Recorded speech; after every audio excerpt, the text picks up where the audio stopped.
Welcome back to Cozy Side Audio. Tonight's story is soft, slow, and written from the heart. Perfect for those quiet hours. If it touches you, please like, share it with someone special, and subscribe for more gentle moments. Let's begin the story. Cozy Side Audio presents The Game Day Couple. Chapter 1. Game Day Routine. The campus was alive before sunrise. Game days had a rhythm of their own, and even the air seemed different, charged, restless, like the university itself knew what was at stake. Students bundled in hoodies shuffled across the quad with steaming coffees in hand, banners already strung up by the student fan section, and the athletic complex glowed under its early lights. It was winter, the heart of conference season, when every possession, every rebound, every single basket mattered. Inside the men's basketball locker room, Jordan Carter sat at his corner stall, earbuds in, head bowed, his laces crossed over each other with practiced precision, tightened to that sweet spot between snug and free. The music wasn't just hype, it was focus. Each beat of the track pulsed with his own heartbeat, syncing his nerves with his energy. Jordan wasn't nervous. He didn't get nervous anymore. But he respected the game enough to know that any opponent could test him if he wasn't locked in. Around him, his teammates stretched, joked, and tossed rolled-up socks into the laundry bin, like kids in a carnival booth. But Jordan had never been one to waste pre-game moments. He leaned forward on his knees, his 6'3" frame folded in the kind of quiet tension that marked him as their anchor. Junior shooting guard, top scorer in the conference, and still somehow the calmest presence in the gym. That was Jordan's way. "Yo, JC," called his teammate Marcus from across the room. "You spacing out again? Don't tell me you're meditating." Jordan smirked, but didn't look up. "Just thinking about buckets?" "Buckets, huh? Then think about passing me the ball sometime." Laughter broke out, the kind that eased pressure in the room. Jordan glanced up then, eyes cool but steady. "You hit your shots, I'll pass. Simple math." More laughter. Marcus tossed a towel at him, but Jordan was already sliding his headphones back in, done with the banter. His ritual mattered. Consistency mattered. A bad warm-up could mess with his rhythm, and rhythm was everything to a shooter. Across the building, in a nearly identical locker room, Alyssa Bennett was going through her own routine. Unlike Jordan, Alyssa thrived on noise. Her locker was alive with sound. Her playlist blasting through a portable speaker, her teammates didn't mind because it got everyone moving. She was in the middle of their pre-game stretch, leading as usual. Point guard wasn't just a position, it was a responsibility, one Alyssa carried like it was built into her bones. "Circle it out, let's go," she called, her voice sharp but encouraging. The team shifted into side lunges, sneakers squeaking against the rubber mats. Alyssa dropped low into her stretch, arms swinging for balance, her ponytail swaying like a metronome. She wasn't the tallest, not by far, but her presence filled the room. "Bennett, you're acting like you're the coach again," joked Tasha, their senior forward. Alyssa grinned. "Nah, I just like winning. Y'all don't have to follow if you're cool with losing." Groans mixed with laughter. But they followed. They always did. Alyssa's energy was magnetic, and her teammates trusted her fire to carry them when games got tight. Still, beneath her intensity, Alyssa felt the weight of her role. She wasn't just a player, she was the point guard, the one everyone looked to when plays broke down, when the clock wound down, when pressure closed in like a fist.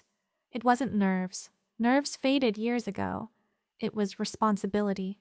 She wanted to prove she could handle it, night after night, because every game was more than just a game. It was part of the journey she'd been dreaming of since she first picked up a ball at age 6. As the women's team filed into the practice gym for shoot-around, Alyssa spotted him through the glass double doors. Jordan, across the hallway, walking with his team toward their side of the facility. He carried himself the same way on and off the court. Calm, measured, steady. He didn't need to shout to get attention. His presence did the work for him. Their eyes met for a brief moment, and Alyssa felt that familiar spark, the unspoken language they'd developed over years of knowing each other's grind. She gave him a nod. Subtle, quick, but it carried more weight than words. Good luck, you've got this. I'm with you. Jordan returned the nod without missing a step. Same to you, handle business. Shoot around for both teams blurred into muscle memory. Drills, free throws, defensive slides. Jordan drained jumpers from the wing, his release smooth, repeating the same shot over and over until it was automatic. Alyssa worked the court like a conductor, feeding passes to cutters, drilling her pull-up jumper, her sneakers squealing against the polished floor as she drove and stopped on a dime. An hour later, both teams were dismissed for pre-game meal. Jordan slung his duffel bag over his shoulder and stepped into the hallway, just as Alyssa was leaving hers. They didn't rush toward each other. That wasn't their style. Their relationship wasn't built on theatrics. It was built on the grind. Late-night study sessions, shared recovery ice baths, mornings when one dragged the other to the gym despite exhaustion. You ready? Jordan asked, voice low but steady. Alyssa adjusted the strap of her bag. Always you? He smirked, the kind of smirk that wasn't arrogance but quiet confidence. You know it. For a second, they just stood there, the noise of teammates and fans buzzing around them like static. Then Alyssa nudged his arm lightly with her elbow. Don't shoot all the shots tonight. Leave some buckets for the rest of your team. Jordan chuckled, shaking his head. I'll leave some, if they're open. Their banter was easy, natural. It wasn't for show. They didn't need to prove their relationship to anyone. It simply existed, like the steady heartbeat of the campus itself. As they walked side by side toward the cafeteria, Jordan caught a few students sneaking glances. The basketball couple wasn't exactly a secret on campus. Some admired it, some whispered about it, some probably hated it. But Jordan and Alyssa had long since stopped caring about outside noise. Their focus was inward, on each other, on their teams, on the game. The cafeteria buzzed with chatter as athletes from different sports filtered in. Football players towered over tables, swimmers huddled with their laptops, cross-country runners piled plates high with pasta. Jordan grabbed a tray and filled it with chicken, rice, and greens, his meal balanced and deliberate. Alyssa, not far behind, stacked hers with pasta and grilled chicken, laughing with her teammate Maya about some inside joke. When she sat across from him, Jordan raised an eyebrow at the mountain of carbs on her plate. What? She challenged. Point guards need fuel. He smirked. I didn't say anything, just making sure you can still run the floor after that. Watch me drop 12 assists tonight, she shot back, stabbing her fork into her pasta. Jordan leaned back, letting the rhythm of her energy wash over him. Alyssa was fire, loud, bright, consuming. He was water, calm, steady, quietly powerful. Together, they balanced. The rest of the afternoon moved in a steady rhythm. Team meetings, film study, taped ankles, warm-up, SEPs. The campus buzz grew louder as evening crept in. Students flooding into the gym, the pep band practicing riffs that would echo off the rafters. For Jordan and Alyssa, though, it all narrowed to one thing. The court, their sanctuary, their battlefield. And as they laced up for the night's games, one thought pulsed through both of them, separate but the same. This is what we live for. Tonight, both courts would tell their stories. Chapter 2. Lights On. Game night at Westbridge University was more than a sporting event. It was a ritual.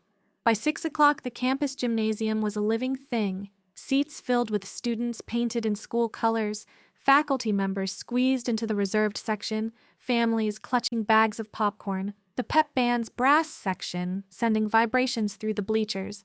Outside, the air was sharp and cold, but inside the gym, it was heat and noise, sweat and adrenaline.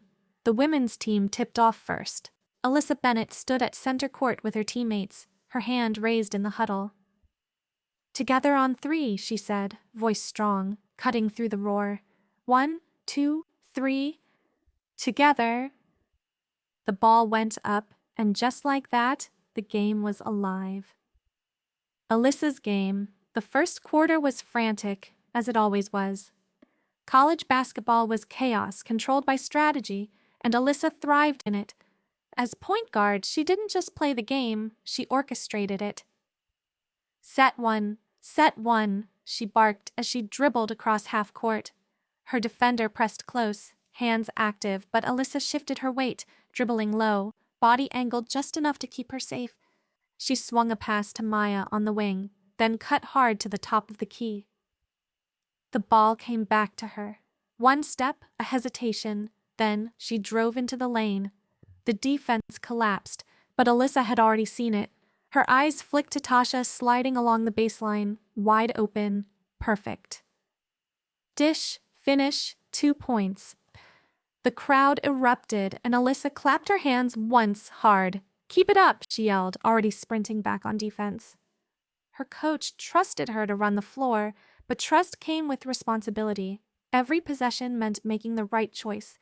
When to attack, when to slow it down, when to feed her shooters. She didn't need glory. Assists were her glory. The feeling of seeing a play unfold 3 steps before anyone else. That was her high. But basketball never stayed smooth for long. The second quarter brought trouble. Her defender was quick, aggressive, picking at the ball every time Alyssa crossed midcourt. A turnover led to a fast break layup for the other team. Another possession ended in a shot clock violation when her teammates hesitated. Her coach called time. "We're letting them dictate pace," Coach Reyes barked in the huddle. "Alyssa, steady us. Find our rhythm." Alyssa nodded, chest rising and falling fast, sweat dripping down her temple. She hated giving the ball away. Hated it. Next possession, she brought it up slower, called for a screen, used it to create space, then pulled up from mid-range. The shot dropped clean, a swish that snapped the crowd back into it. Sometimes the point guard had to score to remind everyone, including herself, that she could. By halftime, Westbridge was up by 6. Alyssa had 8 points and 7 assists. But what mattered more was momentum. As she jogged toward the tunnel, her eyes scanned the stands. She didn't have to look long. Jordan was there, second row behind the bench, hood up but unmistakable. He gave her the smallest nod. Nothing more, but it was enough. A silent, "I see you. Keep going." She smiled, then disappeared into the locker room. Jordan's perspective. Jordan loved watching Alyssa play almost as much as playing himself. She was fire on the court, all intensity and energy, barking orders, pushing the tempo. He admired her vision, the way she seemed to see the whole floor, like a chessboard only she understood. But admiration didn't stop him from studying. He leaned forward, elbows on his knees, tracking every possession like a coach. Not because she needed his input, but because that's how his mind worked. He learned from her just as she learned from him. When the women's team closed it out in the fourth quarter, Alyssa threading a no-look pass for a dagger 3 that sealed the game, the crowd went insane. Westbridge 72, Riverton 65. Alyssa raised her fist once to the crowd, then quickly reined herself in. No chest beating, no grandstanding, just a high-five line with her teammates and a jog to the bench. Jordan smiled. That humility was one of the many reasons he loved her. But now it was his turn. Jordan's game. By the time the men's team took the floor, the gym was a madhouse. The women's win had the crowd buzzing, and Jordan felt the energy the second he stepped out of the tunnel. His name was announced in the starting lineup, and the roar hit him like a wave. He slapped hands with his teammates, then settled into the huddle. "Play our game," Coach Daniels said, his gravelly voice steady. "Trust each other, defend, rebound, and let's run." "Let's work," Jordan said, his tone low but commanding. The tip went up. Westbridge won it. Jordan jogged to his spot on the wing, ready. First possession, Marcus swung him the ball, defender tight. Jordan gave a jab step, rose up smooth, and let it fly. Net, 3 points. The gym exploded. "Cash money, JC," Marcus yelled, slapping him on the back as they ran back on defense. Jordan didn't smile. One shot didn't mean anything. He locked in, eyes scanning his matchup. Defense was as personal to him as offense.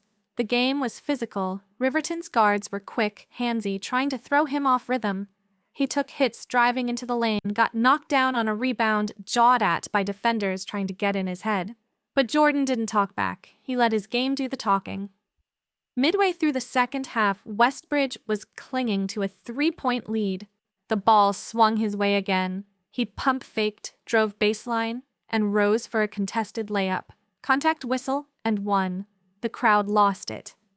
Students jumped from the bleachers, arms raised, screaming his name. At the free throw line, Jordan took his dribbles slow, calm, blocking out the noise. Swish, Westbridge up 6.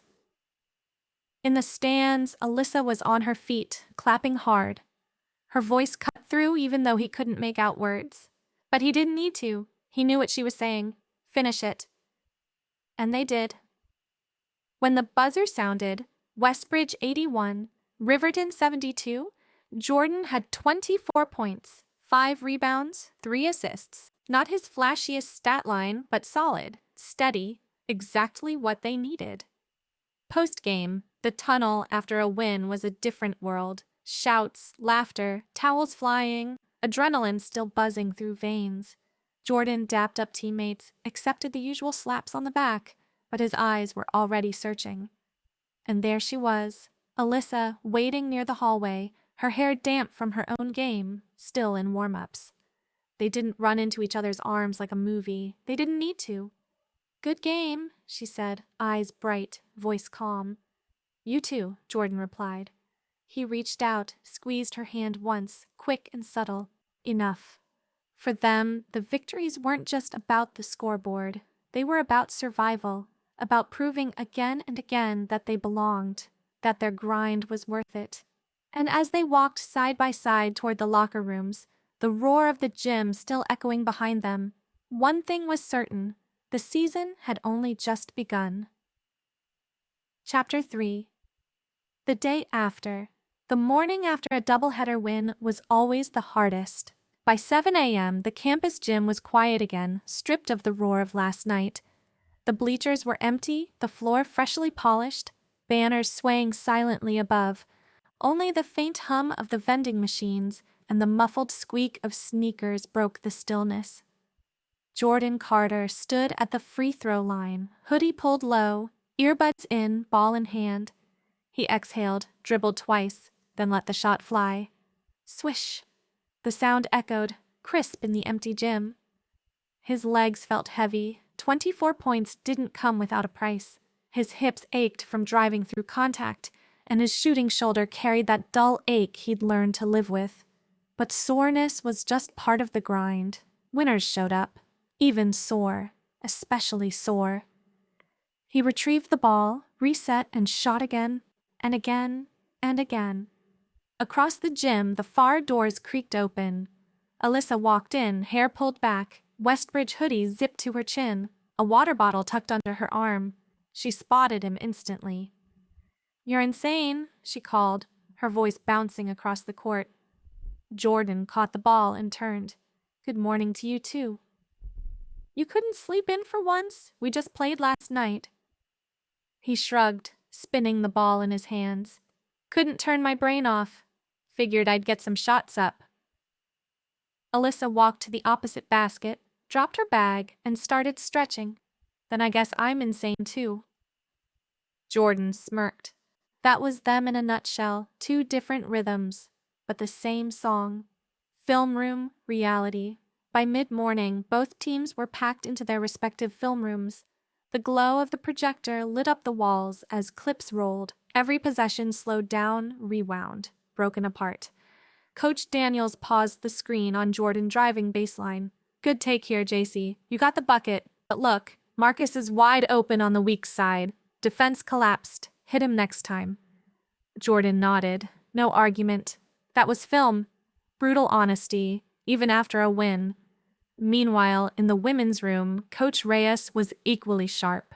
The screen froze on Alyssa being trapped at half court. "Bennett, you've got to see that earlier. Defense is showing trap. You've got Tasha on the slip. Don't wait until the double's on you." Alyssa leaned forward, elbows on her knees. Got it. Wins were celebrated for one night. By the next morning, it was already about what needed fixing. That was the grind. Campus spotlight. After film, they split off into student life. Being athletes didn't erase their other title, students. Walking across campus was different the day after a win. Students they barely knew stopped them for high fives or quick compliments. "Yo, Carter, you lit it up last night," a guy from Jordan's economics class called across the quad. "Bennett, that no-look pass was filthy," a girl said as Alyssa walked into the student union. They smiled, said thank you, kept moving. They appreciated it. Respect mattered, but they never let it go to their heads. Still, there were whispers too, about them being the basketball couple. Some supportive, some envious, some questioning whether they could really balance it all. Jordan and Alyssa ignored it. Let them talk. The only people they owed anything to were their teams, their coaches, and each other. Study grind. By afternoon, the game was far behind them. Jordan sat in the library with his laptop open, pages of notes spread out like puzzle pieces. Business law wasn't exactly forgiving, and his professor didn't care how many points he scored last night. Across the table, Alyssa had her headphones in, typing furiously. She was pre-med, which meant long hours buried in textbooks filled with diagrams and Latin words that twisted the tongue. They worked in silence most of the time, occasionally glancing up. Sometimes Jordan slid her a granola bar without a word. Sometimes Alyssa nudged his notebook closer when he looked stuck. No distractions, no wasted time. It wasn't glamorous, but it was what made them more than athletes. Student athletes. The order mattered. Recovery. Late afternoon brought them back to the training room. The fluorescent lights hummed overhead, and the smell of menthol and fresh tape filled the air. Trainers moved like clockwork, icing knees, wrapping ankles, checking shoulders. Jordan winced as the cold tub swallowed his legs. Every time I wonder why I play this sport. Alyssa lowered herself into the tub beside him, teeth chattering as the water climbed her thighs. "Because you'd go insane without it." He smirked. "Fair." They sat in silence, letting the cold do its work. Their bodies screamed, but this was part of the process. "You ever think about life after this?" Alyssa asked suddenly, staring at the ceiling tiles. Jordan raised an eyebrow. "After basketball?" "Yeah." He thought for a moment. "Not really. Feels like everything's leading here, like the game is all I've ever known." Alyssa nodded. "Same, but sometimes I wonder who I'll be without it." Jordan leaned back. "You'll still be you, fire and all. The game doesn't define that." She smiled faintly, though her eyes stayed distant. Evening breather. By evening, the day slowed. They ended up at the diner off campus, the one with the neon sign that buzzed and the booths that smelled faintly of syrup no matter what time of day it was. Alyssa ordered pancakes for dinner. Jordan went with a burger. "You know," Alyssa said between bites, "if Coach Reyes runs us through suicides tomorrow, I'm blaming you for not telling me to skip the syrup." Jordan smirked. "Like you'd listen to me anyway." "True." She leaned back, stretching her sore arms. "But still." They didn't talk about basketball for a while after that. Instead, it was about classes, music, random campus gossip. Normal stuff. The kind of conversation that reminded them they were more than athletes, more than a couple carrying expectations on their shoulders. When the check came, Jordan slid his card forward. Alyssa shot him a look. "What?" he asked. "You don't always have to pay." "I know," he said simply, "but I want to." She shook her head, smiling. "Stubborn. Takes one to know one." Closing the day. By the time they walked back to campus, the night air was sharp, stars pricking the sky above. The gym loomed in the distance, dark now, silent. Jordan glanced at it, then at Alyssa. "Back at it tomorrow." "Always," she said. They didn't need to say more. Their lives were built on the rhythm of repetition. Class, practice, study, recovery, repeat. The game was their center, but their love, their respect, was the thing that kept it all steady. And as they parted ways at the dorms, a quiet promise hung unspoken in the night air. We've got each other, no matter how heavy the grind gets. Chapter 4. When the game hurts, the air in the gym was thick with tension. Mid-season conference play always carried weight, but tonight's matchup felt heavier. Rivals across the state line. A loud crowd packed shoulder to shoulder, stomping and chanting with every possession. Jordan Carter thrived in environments like this. The noise didn't rattle him, it sharpened him. He had opened the game strong, hitting his jumper, dishing clean assists, locking down his defensive assignment. His legs felt light, his rhythm smooth. Until the third quarter. The play was ordinary, the kind he'd done 1,000 times. A cut to the basket, a sharp pivot, a defender leaning into him as he planted. Then came the sound no player wanted to hear, the sickening twist of a body moving one way while a knee went the other. Jordan's leg buckled. He hit the floor hard, pain flashing white-hot through his left knee. For a split second, the gym fell silent. Then chaos erupted. Teammates rushed to him. The trainer sprinted across the court. The crowd's chants died into murmurs. Jordan gritted his teeth, fighting to stay calm, but the pain clawed at him. "Don't move," the trainer said, already assessing. "Stay down." Jordan wanted to argue, wanted to push himself up, but his body betrayed him. He stayed on the hardwood, sweat slicking his forehead, chest heaving. From the bench, Alyssa had already moved to the front row of the bleachers, standing with her arms folded tight against her chest. Her own game had ended hours earlier with a win, but now none of that mattered. All she saw was Jordan on the floor, pain etched across his face. Her heart dropped.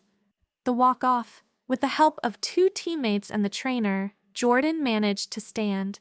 The crowd applauded, a hollow comfort as he limped toward the bench. His jaw was tight, his eyes distant. Coach Daniels put a hand on his shoulder. "We'll get it checked. Sit tight."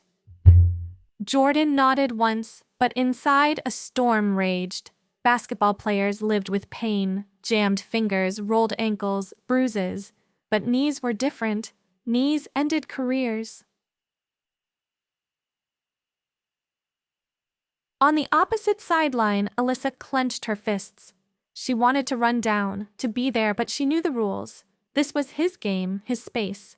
He had teammates, coaches, trainers. She would wait until after. Still, her eyes never left him. The game moved on without him. Westbridge fought, clawed, but eventually fell by 6.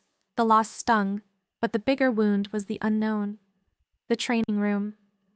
The fluorescent lights in the training room buzzed low, the smell of disinfectant sharp in the air. Jordan sat on the padded table, his knee wrapped in ice, the trainer kneeling in front of him. "It's too early to tell," the trainer said. "Could be a sprain, could be worse. We'll get an MRI tomorrow." Jordan stared at the floor, jaw locked. "Rest tonight, crutches for now, don't put weight on it." The trainer patted his shoulder and stepped out, leaving Jordan in silence. Moments later, the door creaked open. Alyssa slipped in, her face tight with concern. She didn't speak right away. She just walked over, leaned against the table beside him, and let the silence sit. Finally, she said, "You scared the hell out of me." Jordan exhaled through his nose. "Scared myself. Does it hurt?" "Like hell." He tried to smirk, tried to play it off, but Alyssa wasn't fooled. She reached for his hand, laced her fingers through his. "You don't have to be tough right now," she said softly. Jordan's throat tightened. Being tough was what he did, but hearing her say that, it cracked something open in him. "What if it's bad, Liz?" he whispered. "What if this is more than just a sprain?" She squeezed his hand tighter. "Then we deal with it together." The long night. Later, in his dorm room, Jordan sat propped on pillows, crutches leaning against the wall. His knee throbbed with every heartbeat. Alyssa sat cross-legged on the floor, laptop open, taking notes for both their classes. She'd volunteered without him asking. "You don't have to do my work," Jordan muttered, guilt heavy in his voice. I know, Alyssa replied, not while looking up, but I want to. Besides, you'd do the same for me. He didn't argue because she was right. Silence stretched between them, broken only by the sound of her typing. Jordan stared at the ceiling, thoughts racing. What if the MRI showed a tear? What if his season was over? His identity was so bound to the game. Without it, who was he? As if sensing his spiral, Alyssa closed the laptop and looked up at him. You're more than basketball, you know, she said. Jordan shook his head. It's all I've got. No, Alyssa said firmly. It's what you do, not who you are. You're steady, you're disciplined. You're the guy everyone counts on. That doesn't go away because of a knee. Her words cut through to the noise in his head. He didn't believe them fully yet, but hearing her say them mattered. The next day, the MRI confirmed it. A sprained MCL.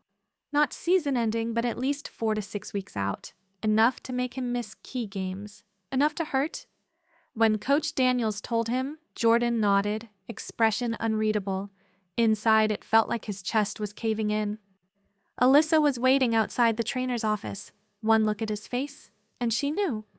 Bad? She asked. Could be worse, he said flatly. She wrapped her arms around him, holding him tight. No words, just presence. Shifting roles.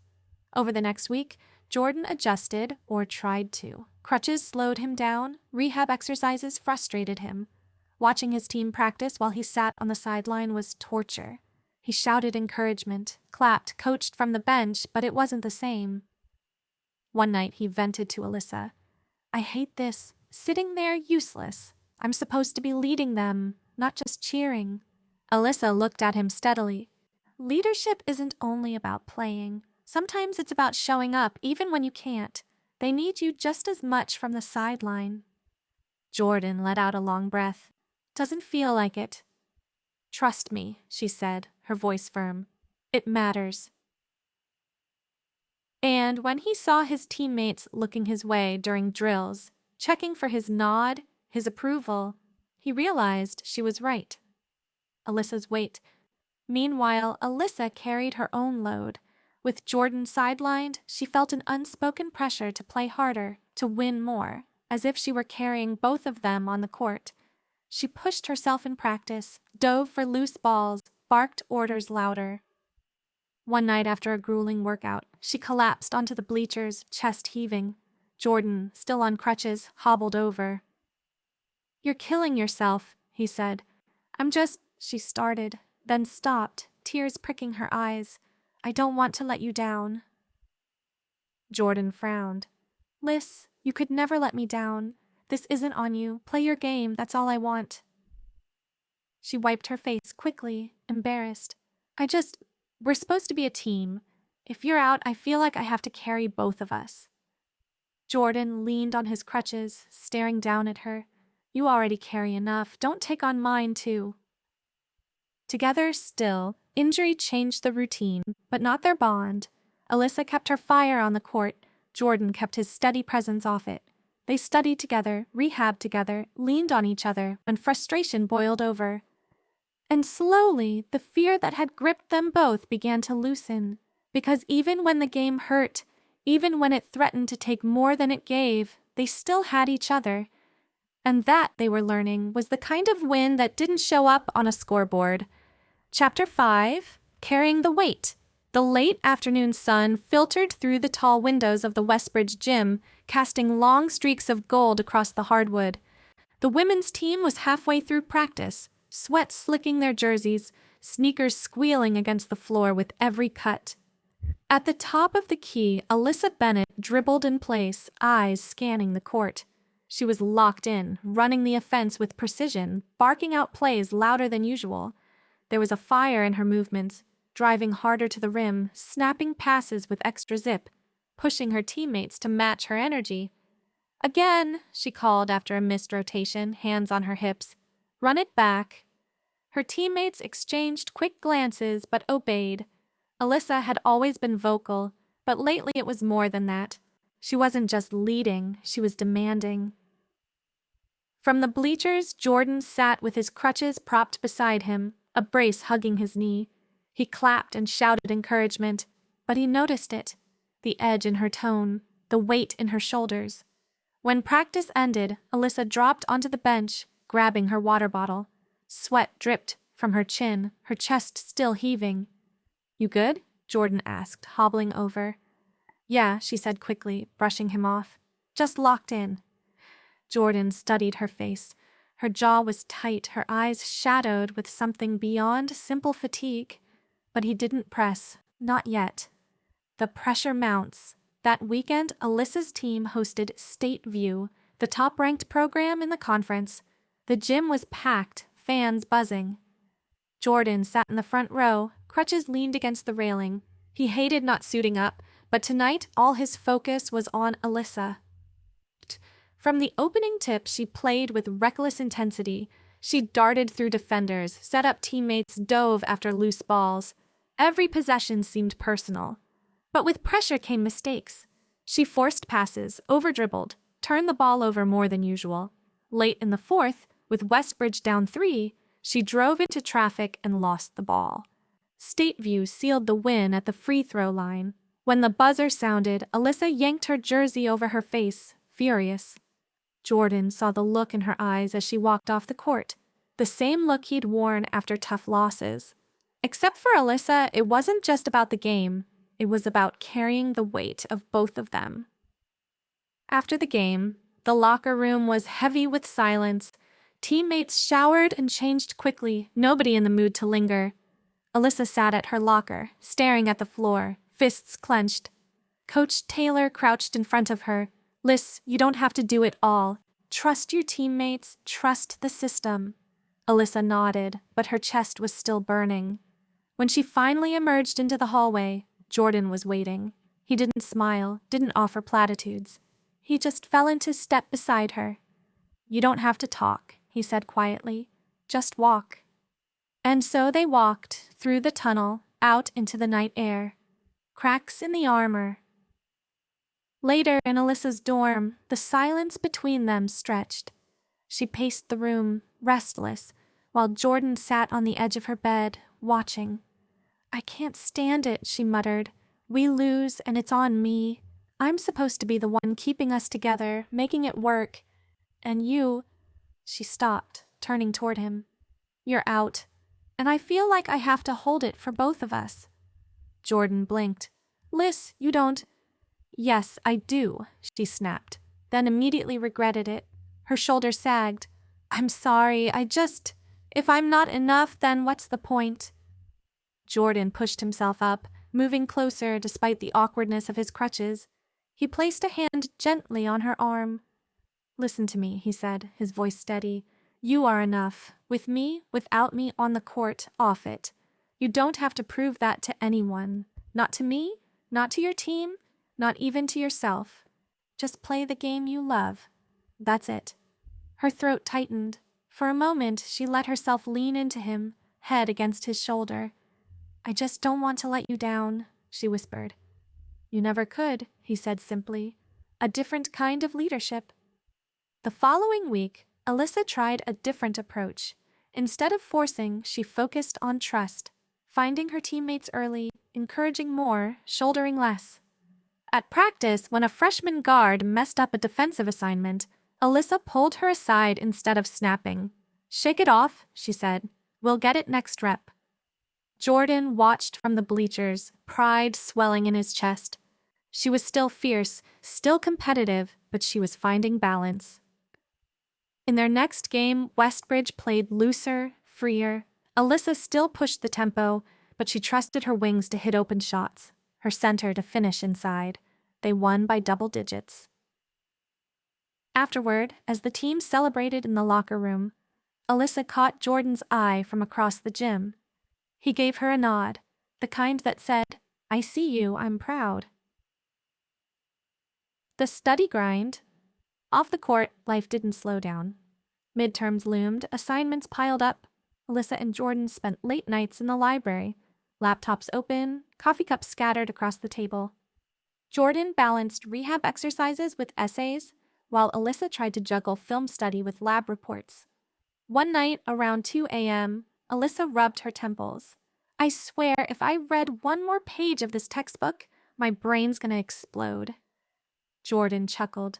That's why they invented coffee. You've had 3 cups already. Exactly. Still alive. She laughed despite herself, the sound breaking the tension.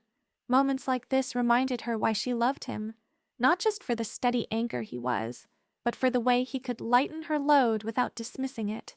The small things. Injury had changed their routines, but it also gave them something rare, time together. Without late-night men's practices, Jordan was around more.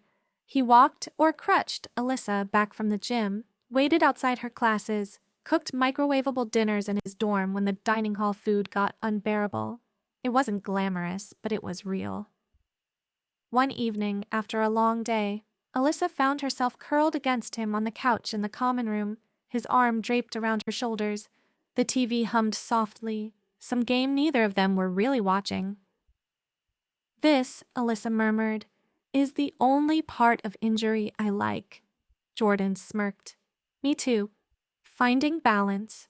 By the end of the month, Alyssa had found her rhythm again. She still played with intensity, but it was grounded, not frantic. Her team fed off her energy without being smothered by it. And Jordan, though still sidelined, found peace in his new role. He became a mentor to younger players, breaking down film, offering quiet advice. It wasn't the same as playing, but it mattered. Together, they learned that love and respect weren't just about celebrating wins or carrying each other through losses. Sometimes, it was about sharing the weight, reminding each other that they didn't have to carry it alone. Because in the end, their bond wasn't about who scored more points or who led the stat sheet. It was about the way they looked at each other across a crowded gym and knew, I've got you, always. Chapter 6. Beyond the Court. The early signs of spring crept across Westbridge's campus. The snow had melted into soft patches of grass. Students traded heavy coats for hoodies, and the quad came alive with clusters of laughter and frisbees floating through the air. For most athletes, the season's midpoint was a blur of practices, games, and bus rides. But once a semester, the athletic department hosted its community outreach day, pairing teams with local schools and charities. It was one of the few events that had nothing to do with stats, rankings, or trophies. This year, Jordan and Alyssa volunteered to lead a group of kids at Westbridge Elementary. The bus ride. The bus rumbled through quiet streets, its windows fogged from the chatter and breath of student athletes packed inside. The women's volleyball team, men's soccer, a handful of track runners, all squeezed into the rows, joking and singing. Jordan sat near the back, his crutches propped against the seat, while Alyssa leaned against him, earbuds sharing the same playlist. She scrolled through her phone, lips moving with the lyrics, while he stared out the window, lost in thought. You're quiet, she said, nudging him. Just thinking, Jordan replied. I don't really know what I'm going to say to a bunch of 5th graders. Alyssa smiled. You'll be fine. You've got that whole calm, big brother vibe. They'll eat it up. And you? Me? She grinned. I'm fun. Kids love fun. Jordan shook his head with mock disbelief. You're impossible. And you love it, she teased, squeezing his hand. The gym full of energy. When they arrived, the elementary school gym erupted with cheers. Dozens of kids, sneakers squeaking on the polished floor, waved homemade posters with Go Wildcats scrawled in crayon. Jordan and Alyssa exchanged a look, one part amusement, one part awe. Fame on campus was one thing, but here they were superheroes. Coach Ramirez, the outreach coordinator, gathered the athletes in the center circle. Remember, she said, this isn't about teaching them to win. It's about showing them the joy of the game and the joy of being part of a team. Got it? Alyssa said, already crouching to high-five a little girl tugging at her sleeve. Drills and laughter. The gym was divided into stations, soccer dribbling cones, volleyball serving practice, track sprints, and of course, basketball. Jordan and Alyssa were naturally assigned to hoops. A group of 20 kids swarmed them, balls bouncing everywhere. Jordan leaned on his crutches, demonstrating shooting form with one hand. Alyssa grabbed a ball, showing how to dribble low and protect it from defenders. "All right, who thinks they can beat me in a race to the rim?" she challenged, eyes sparkling. Every hand shot up. She laughed. "Okay, one at a time. Winner gets a high five from Jordan, which is way cooler than beating me." The kids roared with laughter. Jordan just shook his head, smiling. One by one, they took turns racing Alyssa. She let some win, pushed others to work harder, but never let anyone walk away without encouragement. Jordan gave out high fives, knuckles, even lifted a little boy onto his shoulders for a victory lap. The quiet moment. During a break, Jordan noticed one boy sitting off to the side, not joining in. He was small, glasses slipping down his nose, sneakers a size too big. Jordan hobbled over and sat down beside him. "What's up, man?" The boy shrugged. "I'm not good at basketball." Jordan tilted his head. "Who told you that?" The boy hesitated. "My brother, he says I'm too small." Jordan's heart tightened. He'd heard those words himself years ago. "You know something?" he said, lowering his voice. "I used to hear the same thing. Too small, too skinny, too quiet. But you know what? That just means you've got to show them who you are. Not with one game, not even with one season, just by showing up every single day." The boy's eyes lifted slowly. "Really?" "Really," Jordan said, offering his fist. The boy hesitated, then bumped it, a shy smile spreading across his face. Across the gym, Alyssa caught the moment, her chest warming. She loved watching him like this, the quiet way he connected with people, the steadiness he carried even when he didn't realize it. Alyssa's lesson. Meanwhile, Alyssa led a group of girls in a passing drill. They giggled as the ball bounced off knees and elbows, but she never let frustration creep in. "Hey, mistakes mean you're trying," she said, tossing the ball back. "You know who makes the most mistakes on my team?" The girls looked at her wide-eyed. "Who?" "Me," she admitted. "Because I'm always pushing, always testing myself. The trick isn't avoiding mistakes. It's learning from them." One girl bit her lip, then asked, "Even in big games?" Alyssa smiled softly. "Especially in big games." She thought of the turnover against Stateview, the weight she'd carried after.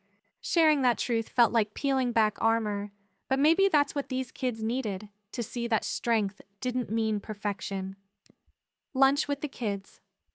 At noon, the athletes gathered in the cafeteria with their assigned classes. Jordan balanced his tray awkwardly, one crutch tucked under his arm, while Alyssa snagged a spot at a table full of fifth graders. The kids bombarded them with questions. "Do you dunk? Are you on TV? Do you get free shoes?" Alyssa laughed, fielding them like a pro. "Yes, sometimes, and no, but that would be cool." Jordan chimed in. "She's lying about the dunking. She dunks on me all the time." "Do not," Alyssa shot back, nearly spitting her sandwich. The kids howled with laughter, and for a moment the cafeteria felt like a playground instead of a spotlight. The drive back. On the ride back to campus, most athletes dozed off, lulled by the hum of the bus engine. Alyssa leaned her head against Jordan's shoulder, her eyes half closed. "You were good with them," she murmured. "So were you," he said. "You're like fearless with kids." She chuckled. "They're easier than teammates sometimes." Jordan smiled, looking out the window as houses blurred by. "Days like this remind me there's more than just the grind, more than wins and losses." Alyssa tilted her head to look at him. "You really believe that?" He nodded. "Yeah, and when I saw you with those girls today, I thought, this is who you are, Liz. Not just a point guard, not just my girl. You're someone who makes people believe in themselves." Her throat tightened and she blinked quickly, covering with a smirk. "Careful, Carter. You're getting soft on me." "Never," he said, but his eyes betrayed the warmth behind the joke. A night under the stars. That evening, after dinner and study hall, they walked across the quad. The campus was quiet, stars scattered above them. Jordan limped a little slower, but Alyssa matched his pace. They stopped at the fountain, water glistening under the lamplight. Alyssa sat on the edge, pulling her knees to her chest. "You ever think about what comes after all this?"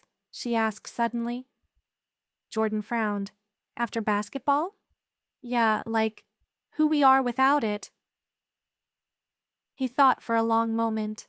"I don't know, but I think if we keep living the way we did today, helping, loving, giving, that'll matter more than any championship." Alyssa studied him, the steady conviction in his voice. Then she smiled faintly. "Guess we're not just a power couple on the court, huh?" Jordan grinned, leaning forward to tap her forehead gently. "Nope, we're more than that." The night was cool, the stars endless, and for the first time in weeks, Alyssa felt light. No scoreboard, no pressure, just the certainty of being exactly where she needed to be, with him. Chapter 7. Road tested. The charter buses always looked the same. Same navy paint, same scuffed vinyl seats, same faint smell of diesel mixed with snacks stuffed into backpacks. For the men's and women's basketball teams at Westbridge, those buses carried not just bodies, but tension, fatigue, and dreams packed tightly into duffels. This weekend was a big one. The women's team was headed east for a conference clash with Durham State, a team notorious for their press defense and loud home crowd. The men's team was bound south, facing Riverton Tech, one of the toughest programs in the league. It meant, for the first time in weeks, Jordan and Alyssa would be apart.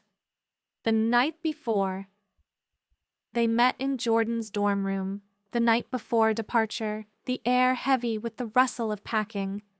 Alyssa sat cross-legged on his bed, folding her warm-ups, while Jordan leaned against his desk, earbuds dangling around his neck. "You packed 3 pairs of socks?" Alyssa asked, tossing one at him. Jordan caught it, grinning. 4. I'm not making that mistake again." She smirked. Growth. The room grew quiet for a moment, the unspoken hanging between them. Jordan crossed over, sitting beside her. "You nervous?" he asked. "About Durham?" She shrugged. "A little. They trap every possession. If I turn it over, it'll snowball fast." "You won't," Jordan said simply. "You'll find the gaps. You always do." Alyssa studied him, letting his certainty steady her. "And you? Riverton's no joke." Jordan leaned back, arms folded.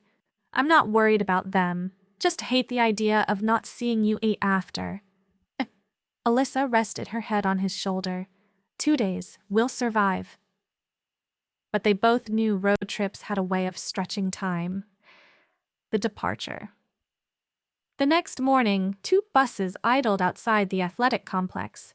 Players lugged their bags through the cold dawn air, coaches barking about schedules. Aput? Jordan and Alyssa found each other in the chaos. No kiss, no dramatic goodbye, just a lingering look, a small smile, the kind that said everything. "Play hard, I've got you, see you soon." Then they split, swallowed into separate buses. Jordan on the road. The men's bus hummed with noise, guys blasting music from Bluetooth speakers, others arguing about NBA trade rumors, a few already dozing. Jordan sat near the front, crutches stretched into the aisle, his notebook open on his lap. His teammates teased him sometimes for being Coach Carter, but Jordan didn't care. Studying film, writing tendencies, mapping plays, those rituals calmed him. Across the aisle, teammate Marcus leaned over. "Yo, Jay, you really think you'll be back in 2 weeks?" Jordan glanced down at his taped ankle. "That's the goal." Marcus shook his head. "Man, even at 70% we need you. Riverton's guards are nasty." Jordan closed the notebook. "Then it's on me to keep them locked in, even from the bench." But deep down it burned, knowing he couldn't take the court, knowing his fire would be stuck in street clothes. Alyssa on the road. The women's bus had a different energy.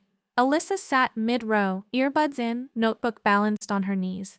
She wasn't scribbling plays, though. She was journaling. It was something she rarely admitted to anyone, but on road trips it grounded her. Thoughts spilled out. fears of turnovers, the pressure of leadership, her gratitude for Jordan. "Bennett," her teammate Chloe said, leaning over the seat, "you writing a novel over there?" Alyssa smirked. "Only if we win." Laughter rippled around her, but Chloe's grin softened into sincerity. "Seriously, though, we're good because you're calm. Don't forget that." Alyssa tucked her notebook away, her cheeks warming. She didn't always feel calm, but maybe that was the secret. Leading wasn't about what you felt. It was about what you gave. Game day, Riverton Tech. The Riverton gym was a fortress. Steel bleachers, concrete walls, fans packed shoulder to shoulder. The noise was deafening, every missed shot greeted with mock cheers. Jordan sat at the end of the bench, suit and tie sharp, crutches at his side. He clapped harder than anyone, voice cutting through the chaos. "Stay tight on the switch. Box out, box out." Westbridge battled hard, trading buckets with Riverton's sharpshooters. At halftime, they trailed by 6. In the locker room, the players slumped, sweat dripping, frustration simmering. Jordan stood, leaning on his crutches. "Look, this is what we wanted. A fight. They're not invincible. We get stops, we win. Simple as that. Trust the game plan. Trust each other." His words carried weight, not because he was perfect, but because he believed them. In the second half, Westbridge clawed back. Every steal, every rebound, they fought like their leader was still on the floor. With 30 seconds left, they were tied. But Riverton hit a contested 3. The buzzer sounded. Westbridge lost, 78-75. In the silence that followed, Jordan's heart ached, not for himself, but for his brothers. Game day, Durham State. Meanwhile, hundreds of miles away, Alyssa faced her own storm. Durham's gym was smaller, but louder. The student section screamed her name, waving signs that read, "Bennett Breakdown and Turnover Queen." She tuned it out, or tried to. The first quarter was brutal. Traps everywhere. 2 quick turnovers. A timeout, her chest heaving. Coach Martinez grabbed her shoulder. "Breathe, they want you rattled. Play your pace." Alyssa nodded, wiping sweat from her brow. When the game resumed, she adjusted. Shorter passes, crossovers lower. She attacked the gaps, feeding her teammates, pushing tempo. By halftime, they led by 4.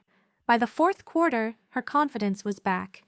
She sank a clutch 3, then drew a charge that sent the crowd into boos. Final score, Westbridge 69, Durham 63. Her teammates mobbed her at midcourt. Alyssa grinned, breathless, the weight lifting from her shoulders. The check-in. That night, back in their separate hotel rooms, Jordan and Alyssa called each other. Jordan answered first, his voice heavy. "We lost." "I'm sorry," Alyssa said softly. "Don't be, we fought, I just hate not being out there." A pause then. "How about you?" Alyssa hesitated, then smiled faintly. "We won, barely, but we did it." Jordan exhaled, relief mixing with pride. "Knew you would." "Wish you were here," she admitted. "Same." The silence between them wasn't empty. It was full of what they couldn't share in person, the exhaustion, the triumph, the ache of missing each other. 2 more days, Jordan said finally. "We'll be back." 2 more days, Alyssa echoed, her heart steadied by the sound of his voice. The return. When the buses pulled back into Westbridge Sunday night, the campus was quiet, moonlight spilling over the brick walkways. Jordan's bus arrived first. He stood outside, crutches under his arms, waiting. When Alyssa's bus pulled in, minutes later, she was the first to step off. Their eyes met across the parking lot. No words, no fanfare, just the kind of hug that dissolves everything else. Victory, defeat, miles apart. It all faded. "Missed you," Alyssa whispered. "Missed you too," Jordan said, his voice low but steady.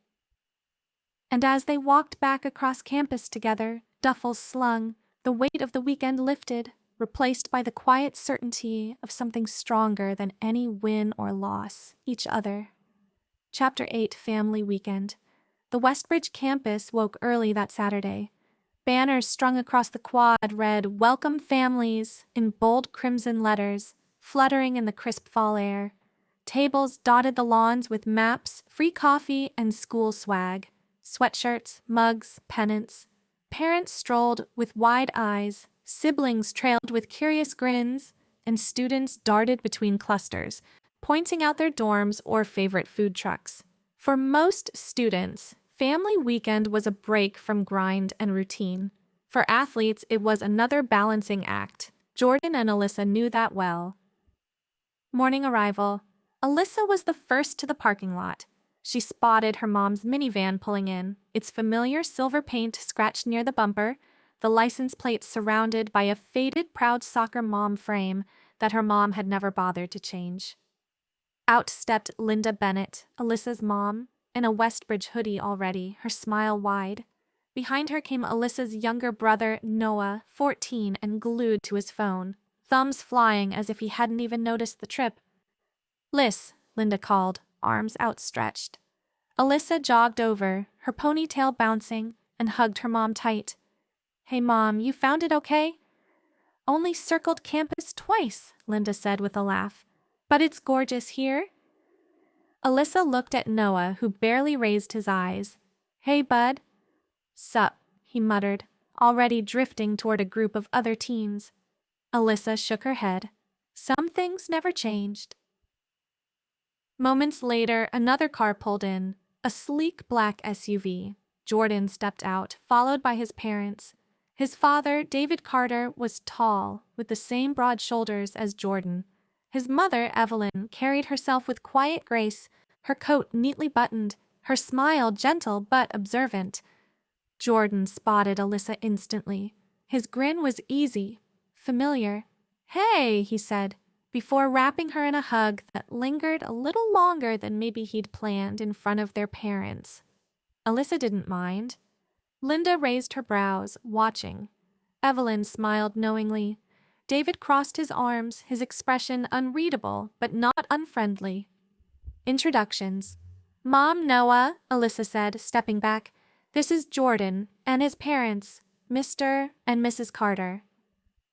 "David and Evelyn," Jordan's mom corrected warmly, shaking hands with Linda. "It's so nice to finally meet you." Linda returned the smile. "You too. Alyssa's told us plenty." David nodded towards Alyssa. "And we've heard a lot about you." His tone was even, but his eyes were sharp, measuring. Jordan noticed. "Dad?" he muttered under his breath, but Alyssa only smiled politely. Noah, still half distracted by his phone, looked up just long enough to mutter, "Yo," before slipping back into silence. "Charming," Alyssa said dryly, ruffling his hair. Campus tour. They started with the tour, Jordan and Alyssa guiding their families through the winding brick paths, past lecture halls and the library's towering columns. "This is where we basically live," Alyssa said, leading them toward the athletic complex. Inside, banners from past championships lined the rafters. The faint smell of sweat and hardwood filled the air, even with practice long over. Linda looked around with awe. "It's bigger than I pictured." David's eyes swept the court, thoughtful. "So this is where all the hours go?" "Pretty much," Jordan said. Noah finally looked up from his phone. "Bet I could beat you one-on-one." Jordan grinned. "That so?" "Yeah." "All right," Jordan said, tossing him an imaginary ball. "Show me that crossover sometime." Noah's eyes lit up, even if just for a second. Alyssa noticed, smiling to herself. Jordan had a way of drawing people in, even her usually stubborn little brother. Lunch tensions. At noon, they found a table on the lawn, plates piled with barbecue from the campus cookout. Students and families filled the quad, music playing softly from speakers. Conversation flowed easily at first, about classes, professors, dorm food. But soon, the topic shifted. "So," David said, turning to Alyssa, "how are you handling everything? Practices, classes, travel?" "It's a lot." Alyssa sipped her lemonade. It is, but I manage. I love it, really. David nodded, but his tone sharpened. Just make sure you're not losing sight of the bigger picture. Basketball ends someday. Education doesn't. Linda bristled. She knows that. Alyssa's always been a good student. David didn't back down. I'm sure she is. I just worry when young athletes get caught up in the game and forget what comes after. Evelyn placed a gentle hand on his arm. David? Jordan shifted, his jaw tight. Dad, she's fine. You don't need to grill her. Alyssa set her fork down, her voice calm but firm. It's okay, I get it. But basketball isn't a distraction, it's part of who I am. And yeah, I'm working toward my degree. Both matter to me. For a moment, silence hung. Then David nodded slowly. Fair enough. Linda shot Alyssa a proud glance. Afternoon bonding. After lunch, the group split for a while. Jordan's parents wanted to see the library, while Alyssa's mom dragged Noah to the bookstore for sweatshirts. That left Jordan and Alyssa a rare pocket of time together. They sat on a bench under an oak tree, watching families pass. Sorry about my dad, Jordan muttered. Alyssa shook her head. Don't be, he cares. Honestly, I respect it. I'd rather someone challenge me than just smile and nod. Jordan leaned back, relief flickering in his eyes. You're something else, you know that? She smirked. I get that a lot. He nudged her shoulder. Cocky. Confident, she corrected. They laughed, the tension easing, until Alyssa's phone buzzed. A text from her mom. Meet us at the rec center. Noah's begging for basketball. Jordan grinned when he saw it. Guess I'm about to embarrass your brother. Or make his week, Alyssa said. Family pickup game. The rec center gym echoed with bouncing balls and sneakers squeaking. Noah dribbled clumsily at the free throw line, while Linda cheered like it was the Final Four. All right, Jordan said, clapping his hands. Teams, me and Noah versus you and your mom. Linda blinked. Me? Yup, Alyssa said, handing her the ball. You're my shooting guard. The game was chaos from the start. Noah tried behind-the-back moves that ended in turnovers. Linda laughed so hard she missed every layup. Alyssa teased Jordan relentlessly, stealing the ball and darting past him. But the highlight came when Noah somehow hit a bank shot over Jordan. The ball dropped in and Noah froze, then shouted, "Buckets!" loud enough to rattle the rafters. Jordan doubled over laughing, clapping his hands. All right, that's on me. Linda beamed, snapping a blurry picture with her phone. Alyssa high-fived her brother, pride swelling. For once, basketball wasn't about wins or losses. It was about family, joy, connection. Evening reflections. As the sun set, families gathered for the evening banquet. Candles flickered on tables, soft music playing.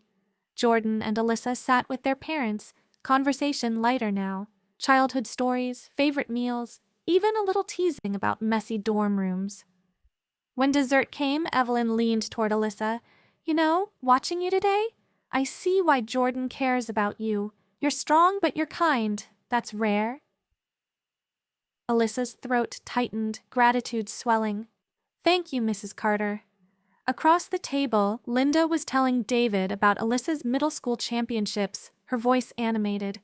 David listened, nodding, his skepticism softened into curiosity. Jordan caught Alyssa's eye. They didn't need words. This was what they wanted. Not just love between them, but respect between families. The goodbye. Sunday afternoon came too quickly. Hugs lingered in the parking lot. Noah fist-bumped Jordan awkwardly, muttering, You're cool, I guess. Jordan laughed. High praise. Linda hugged him too. Take care of my girl, she said warmly. Always, Jordan promised. David shook Alyssa's hand firmly. Keep doing what you're doing, he said. Prove me wrong. Alyssa smiled. I will.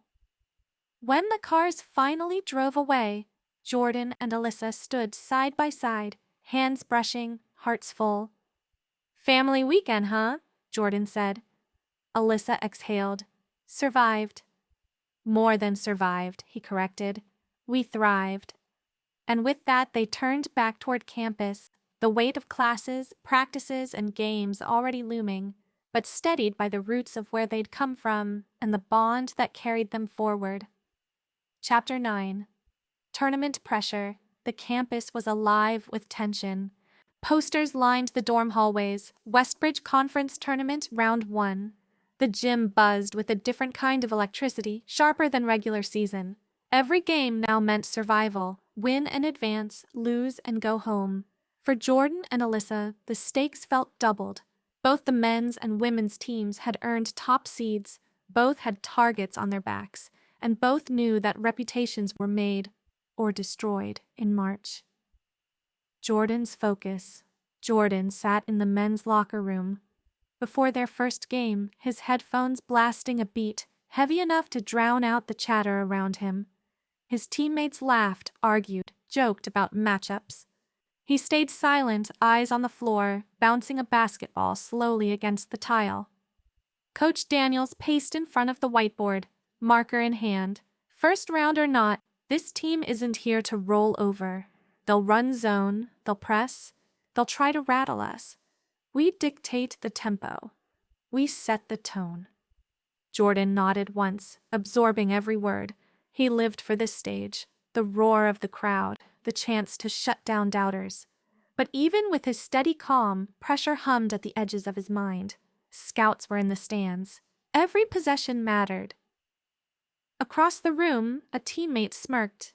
"Hey Carter, you ready to carry us again?" Jordan glanced up, expression cool. "I'm ready to win, that's all that matters." That silenced the room. He didn't need to talk big. He let his game do it for him. Alyssa's drive. On the other side of the athletic complex, Alyssa stretched with her squad, her intensity a fire visible even in warm-ups. Coach Ramirez clapped her hands. "Eyes up, ladies. This isn't just another game, it's the start of something bigger. Trust each other, play our basketball." Alyssa's teammates looked to her naturally. She didn't ask for the role, but her confidence and poise made her the compass of the team. She pulled her jersey tight, whispering to herself, "One possession at a time, lead, don't let them see the cracks." But deep down, she knew her team needed her not just to score, but to guide them through the storm. First games, the men tipped off first. From the start, Jordan was locked in. He attacked the rim, his drive slicing through defenders. On defense, he fought for rebounds, his body bruising against taller forwards. By halftime, Westbridge led by 12. Jordan had 8 points, 7 boards, 4 assists, not flashy, just relentless. In the third quarter, the other team made a run, cutting the lead to 3. Coach Daniels called timeout, the arena pulsing with noise. Jordan huddled his teammates. "Breathe, stick to what we do. Next play." They did. They pulled away again, closing the game strong. Final score, 78-66. The locker room erupted. First win down. Jordan didn't celebrate too loudly. He knew the path only got harder from here. A few hours later, the women's team took the floor. Alyssa led the pregame huddle, eyes burning. "Every possession matters. Let's own this." The game was brutal from the start. Their opponents were physical, pressing full court, trying to wear them down. Alyssa handled the ball against constant double teams, her jersey grabbed, her shoulders slammed by screens. But she thrived in chaos. She split traps, found shooters in the corners, and hit tough mid-range shots when the offense stalled.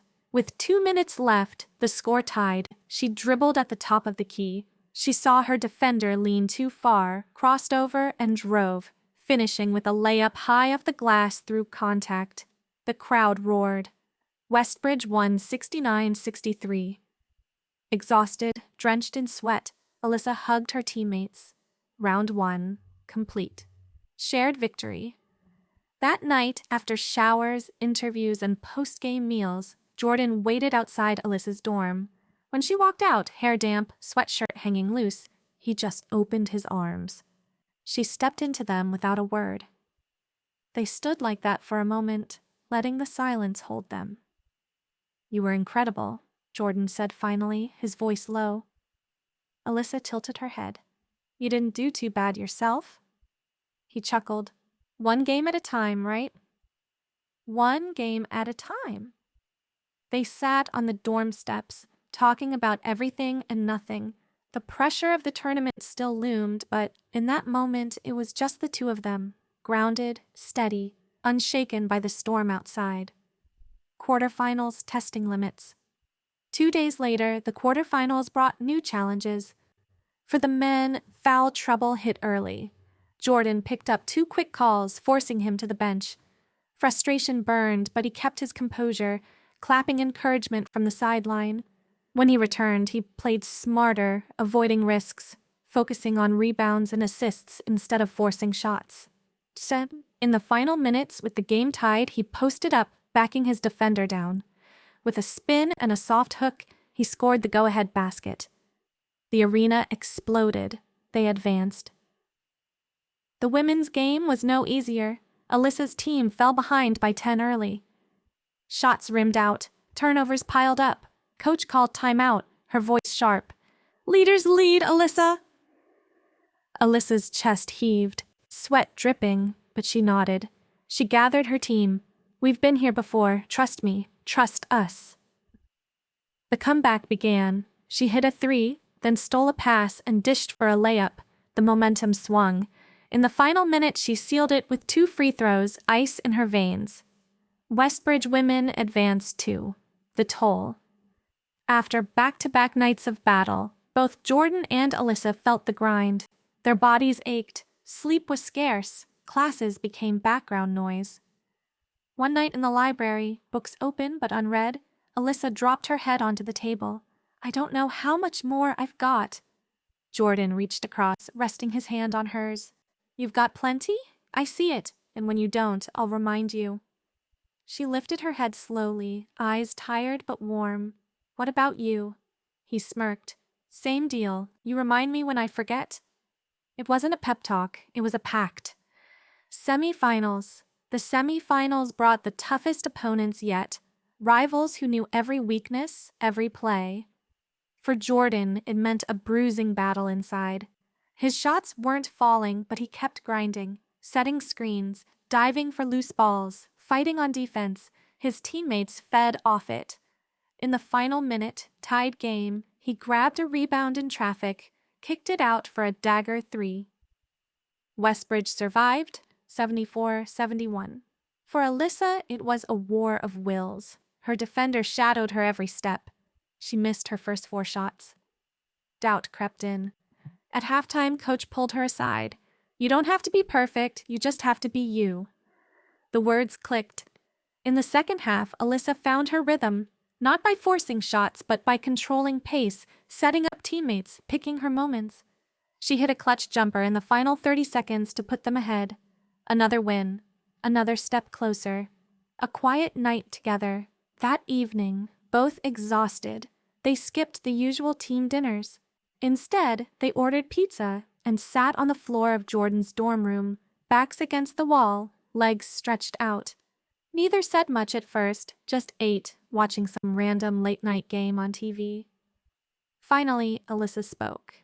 "Do you ever think about how all of this might be gone someday? Like, one injury, one bad game, and poof." Jordan chewed slowly, then swallowed. "Yeah, I think about it a lot. That's why I play like every game could be my last. Not scared, just grateful." Alyssa leaned her head against his shoulder. Grateful. The words settled between them, heavy but right. Finals await. The next morning, practice was short and sharp. Both teams were in the championship game. Both would play for everything. Campus buzzed with anticipation. Students wore jerseys, painted signs, chanted in the cafeteria. Professors even joked about canceling class. Jordan and Alyssa met outside the gym afterward. No long speeches, no dramatic declarations, just a look, a shared fire in their eyes. "Tomorrow," Jordan said. "Tomorrow," Alyssa echoed. And together they walked off into the night, ready to face the moment that could define their season and their journey. Chapter 10. Championship Night.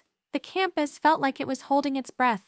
For weeks, the air had buzzed with excitement, but now it was electric, sharp, almost heavy. Championship banners hung from the gym rafters, the crowd already thick an hour before tip-off. Students painted their faces in school colors, families waved handmade signs, and TV cameras were stationed at every angle. This wasn't just another game, it was the game. For Jordan and Alyssa, it was the night they'd both dreamed of since childhood, the kind where legends were made. Jordan's battle. The men's team tipped off first. Jordan stood at half-court, knees bent, eyes locked on his opponent. His chest rose and fell with steady breaths. This is it, he thought. Leave everything here. From the opening possession, the game was a war. Their opponents played suffocating defense, swarming every drive, contesting every jumper. Jordan missed his first 2 shots, but he didn't let it rattle him. Instead, he shifted gears, focusing on facilitating, swinging the ball, setting hard screens, drawing defenders to free up shooters. By halftime, Westbridge trailed 37-34. The locker room buzzed with tension. Teammates argued over missed rotations. Coach Daniels barked, "Enough. We're 3 points down, not 30. Lock in." Jordan stood, towel around his neck. His voice was calm but firm. "We've been here before. Breathe. This is our moment. Trust each other. Trust the work. Play our game." The second half was a grind. Every possession felt like a fistfight. Jordan found himself matched against the other team's star guard, a quick, cocky scorer who thrived on isolation plays. Midway through the half, with the score tied, Jordan stripped him clean at the top of the key and sprinted the other way. The crowd rose as he finished with a soaring dunk. The arena shook. Momentum swung, but their opponents didn't fold. With under a minute left, the game was tied again, 72-72. Westbridge called timeout. Coach drew up a play, but everyone in the huddle knew where the ball was going. Jordan walked onto the floor, heart pounding but hands steady. The inbound came to him at the wing. Clock ticking? 10, 9, 8. He jab-stepped, drove left, stopped on a dime, and rose for a jumper over his defender's outstretched hand. Swish! The crowd erupted. Westbridge up 2. On the final possession, Jordan stayed glued to his man, contesting the last desperate shot. The buzzer sounded. Final score, 74-72. The gym exploded in chaos, fans rushing, teammates piling onto Jordan in celebration. His jersey clung to his chest, sweat dripping, heart hammering. He had done it. They all had. Westbridge men's basketball, champions. Alyssa's turn, but the night wasn't over. An hour later, after Jordan's post-game interviews and trophy photos, the women's team took the floor. Jordan sat courtside now, showered and changed, but still buzzing from victory. He clapped loudly as Alyssa jogged out, hair tied back, eyes fierce. Alyssa glanced his way, just for a second. He gave her a nod, silent but powerful. "Now it's your turn." The women's final started at a blistering pace. Their opponents, known for fast breaks and heavy three-point shooting, launched early bombs that found the net. Westbridge trailed 12-2 before Coach Ramirez called timeout. Alyssa bent over, hands on her knees, chest heaving. Doubt flickered. Don't let this slip away. She clapped hard, rallying her teammates. "We're fine. Lock in. Our defense starts now." From then on, she set the tone. She hounded the opposing point guard full court, forcing turnovers, diving on the floor for loose balls. On offense, she controlled the tempo, breaking down the press, hitting mid-range jumpers when the defense sagged. By halftime, Westbridge had clawed back to tie it, 35-35. The second half was a slugfest, lead changes, bodies colliding, whistles blowing. With 3 minutes left, Westbridge trailed by 5. Alyssa's lungs burned, legs heavy, but she refused to quit. She drove baseline, drew 2 defenders, and kicked it to her center for an easy layup. Next possession, she intercepted a pass and went coast to coast, finishing through contact. 1-point game. With under 30 seconds left, Westbridge trailed 64-63. Coach Ramirez called timeout, clipboard in hand. "Alyssa, you're our engine," she said. "Make the read, don't force it, but we trust you." The play began. Alyssa dribbled at the top of the key, eyes scanning. 10 seconds. She called for a screen, crossed over, and attacked. The defense collapsed. For a split second, the lane looked sealed. But Alyssa hesitated, then burst forward, slipping between defenders. She released a floater off the glass as the clock ticked down. 3, 2, 1. The ball kissed the backboard and dropped through. The buzzer blared. Final score, 65-64. The crowd erupted again, even louder than before. Alyssa dropped to her knees, overwhelmed, before teammates mobbed her. Jordan sprinted onto the court, weaving through the chaos. He found her, lifting her off the ground in a hug that spun her in circles. "You did it!" he shouted, grinning ear to ear. "We did it," Alyssa thought. Westbridge women's basketball champions. The celebration. That night, the campus turned into one giant party. Students filled the quad, music blasting, chants echoing into the night. Both teams hoisted trophies, cameras flashing, confetti flying. But later, when the noise died down, Jordan and Alyssa slipped away from the crowd. They found a quiet spot by the campus fountain, trophies resting nearby, shoes untied, exhaustion catching up. For a moment, neither spoke, just the sound of water trickling, the cool night air, and the weight of what they'd both just achieved. Finally, Alyssa broke the silence. "We really did it. Both of us." Jordan smiled softly. "Yeah, all the mornings, all the workouts, all the late nights. It was worth it."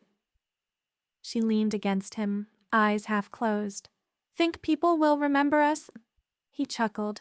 "Forever, but even if they don't—" He turned, looking at her. "I will." Alyssa's chest tightened at the words, not because of the championship, not because of the trophies, but because of the truth behind them. Together, under the quiet stars, they felt like champions, not just of basketball, but of something bigger, of love, of resilience, of trust. Chapter 11. After the storm, the morning after the championships, campus looked like it hadn't slept. Posters and banners were still taped to windows. Stray streamers clung to tree branches. Beer cans littered the grass outside dorms, and somewhere across the quad, a faint chorus of voices was still chanting the school fight song. Jordan blinked against the sunlight as he walked across campus, hoodie pulled up, duffel bag slung over one shoulder. His body ached in ways he couldn't even describe, knees throbbing, shoulders sore, calves knotted. But the ache was good. The ache was proof. Everywhere he went, people stopped him. "Jordan, man, that shot, ice cold." "You're a legend, bro." "Carter for MVP." He smiled, dapped people up, but inside he felt something heavier than excitement. The attention wasn't just celebration anymore. It was expectation. It was pressure. Across campus, Alyssa was living the same reality. She couldn't make it 2 steps without someone calling her name. "Bennett, that floater? Straight art. You're the goat of this school. UNBA scouts gotta be drooling." She laughed with classmates, took selfies, thanked them, but the praise clung to her like static. It wasn't that she didn't appreciate it, she did, but she wondered how long the glow would last before people moved on to the next star. The spotlight grows. By noon, both teams gathered in the student union for a joint press conference. Camera crews crowded the front row, reporters scribbling in notebooks. Bright lights washed the room in heat. Jordan sat beside Coach Daniels at the men's table, Alyssa beside Coach Ramirez at the women's. They were only a few feet apart, but the setup felt like a gulf. 2 different programs, 2 different stages, yet the same weight on their shoulders. Reporters fired questions like jump shots. "Jordan, walk us through that final possession." He leaned into the mic. "Coach trusted me. My teammates trusted me. I just took the shot we'd worked on 1,000 times, that's all. Alyssa, your thoughts on that buzzer beater? Were you nervous? She smiled. Nervous, sure, but that's basketball. The ball felt right in my hands. I trusted myself, trusted my team, and it went in. The room buzzed with flashes and scribbles. Then came the questions neither of them could dodge. Jordan, are you declaring for the NBA draft? Miss Bennett, word is WNBA scouts are in talks already. Any plans to leave early? Both froze for half a second before giving polished answers. Jordan, I'm focused on celebrating with my team right now. The future will take care of itself. Alyssa, I've dreamed of the W since I was little, but today's about this championship. We'll see what's next later. Their coaches chimed in, steering the conversation back to the present, but the questions hung in the air like storm clouds. The world tilts. That evening, Jordan and Alyssa met up in the dining hall. For once, neither had much of an appetite. Trays of food sat half-eaten as they sat across from each other, shoulders heavy. You hear the way they asked? Alyssa said, stirring her pasta absently. Like it's not even a choice, like it's already decided. Jordan nodded, jaw tight. Yeah, everyone thinks they know the path, but they don't know the grind behind it. For a while, they just sat in silence, the noise of the cafeteria blurring around them. Finally, Alyssa reached across the table, brushing his hand. Hey, we're not alone in this. You've got me, I've got you, whatever happens. Jordan looked up at her, the tension in his shoulders easing. Always. Family talks. That weekend, both had calls with their families. Jordan's mom, proud but cautious, asked the hard questions. Baby, you really ready for the league? It's not just basketball. It's business, media, money, pressure. I know, Mom, Jordan said, sitting on the edge of his bed, but I'm ready to take it one step at a time. I won't rush it. Meanwhile, Alyssa's dad couldn't stop smiling over the phone. That floater, Liz? You had me jumping off the couch. If the league calls, you better answer. Alyssa laughed, but deep down she wondered. The WNBA was her dream, but leaving school early meant walking away from friends, from stability, from him. Campus life altered. Over the next few weeks, life shifted. Professors congratulated them before lectures. Strangers wanted photos on the quad. Local news ran feature stories.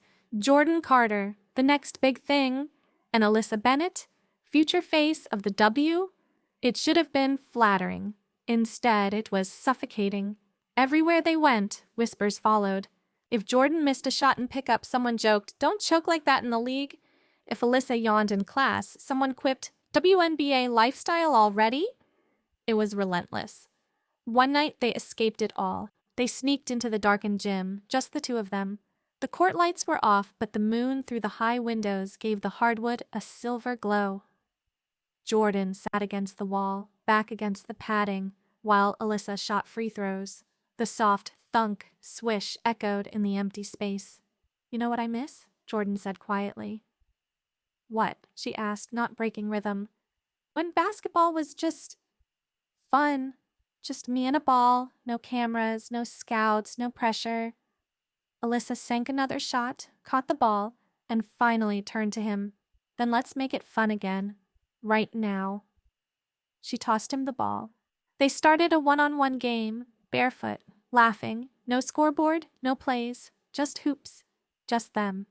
By the end, they collapsed on the floor, breathless and grinning. For the first time since the championships, the weight lifted. Looking ahead. By the end of the semester, reality was unavoidable. Scouts were calling. Agents sent emails. Mock drafts listed Jordan as a mid to late first-round pick, Alyssa as a top 5 lock. The future loomed like a doorway they weren't sure they were ready to walk through. On the night before finals week, they sat at the fountain again, trophies gleaming faintly in the moonlight beside them. Jordan leaned forward, elbows on his knees. So, what if we don't get to stay here together? What if the draft pulls us to different cities? Alyssa took a long breath. Then we make it work. We've survived practices at 6 a.m., bus rides, injuries, pressure. We can survive distance, too.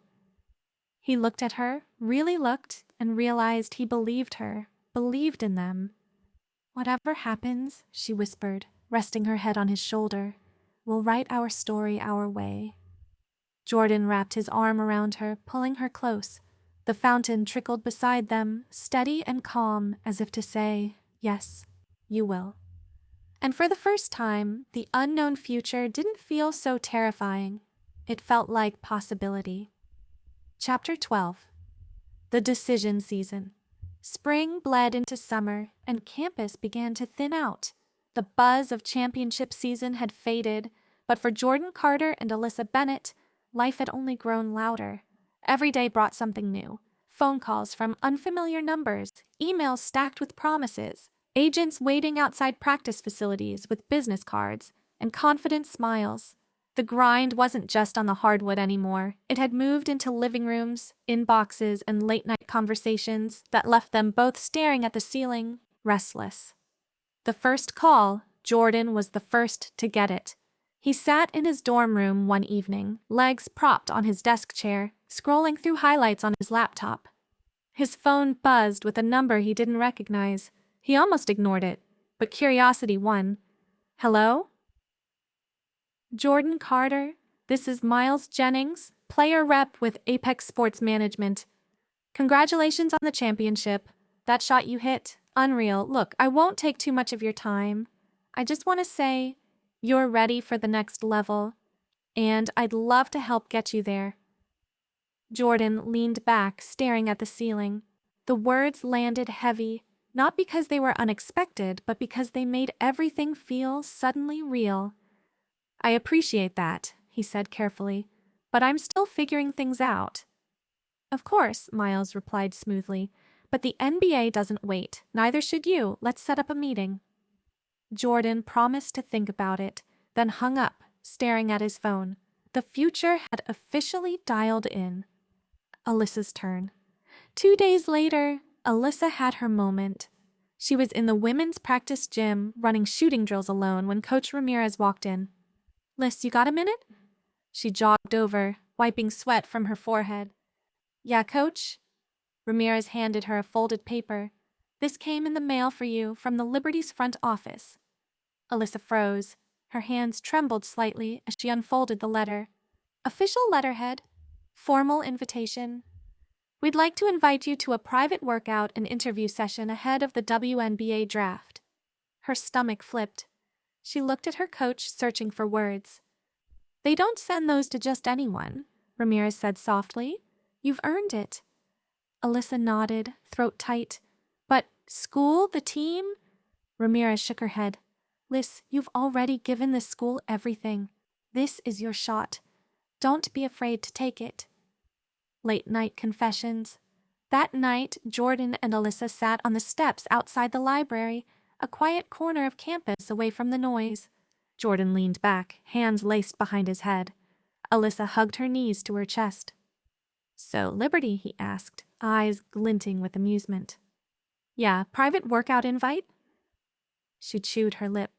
It feels fast. Too fast. Jordan chuckled. Tell me about it. Agents blowing up my phone like I already signed with them. They sat in silence for a while, listening to the distant hum of crickets. Finally, Alyssa said, Are you scared? Jordan thought for a long moment. Not of the league. I've been dreaming about that forever. I'm scared of losing this. Us, the normal stuff. Hooping for the love of it. Classes. Walking across the quad without cameras in our faces. Alyssa leaned against his shoulder, exhaling. Yeah, same. Family weighs in.